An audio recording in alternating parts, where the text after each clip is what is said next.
I'm Shinjo Takame, and I'm going to tell you a story from Japanese folklore. It is called the Kojiki, and it is about the creation of the world. Once, the world resembled nothing more than salt water with oil floating upon it.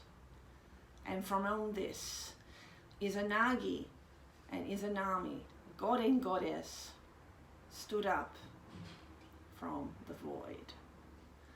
Izanagi held in his hand a great spear, and he stood on the floating bridge of heaven with Izanami by his side and dipped his spear into the water. When he raised the spear, the drops that fell from the spear became the first island, and it was on this island that Izanami and Izanagi declared each other husband and wife. From their union sprang a great many of gods and goddesses, the god of the mountains, the god of the plains, the god of the trees, of water, and the gods that formed the islands of Japan. But when the last of these gods, the god of fire, was born, Izanami was badly burnt, so badly that she died and passed into the underworld of Yomi. Izanagi was so very grieved at the loss of his wife that he resolved to follow her into Yomi. He went down a very dangerous and narrow path into Yomi. It was a most treacherous and dangerous journey, but then he found her. It was his wife Izanami, but she would not let him look at her. She turned her face away and hid in the darkness. But Izanagi had travelled too far to not look upon his wife's face and not feel joy. So he took the comb from his hair and he plucked a single tooth from this comb and he lit it like a torch.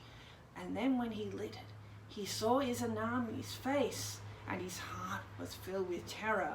For this was not the same face that he had seen before of his beloved wife, but was rotting like a corpse and filled with maggots.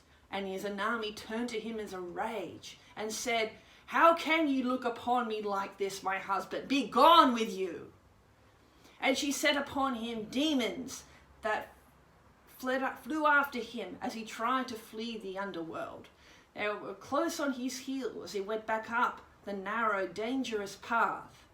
But once he was at the gates of Yomi itself, he put a great boulder at the entrance so that none could pass through, none of these demons and not his wife. After this, Izanagi returned to Japan and bathed in the river to cleanse himself from the taint of the underworld.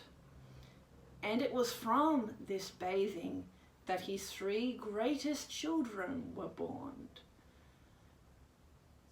Tsukiyomi, the god of the moon, Susanoo, the god of storms, and Amaterasu, the sun goddess, whom all Japanese emperors claimed lineage. Thank you.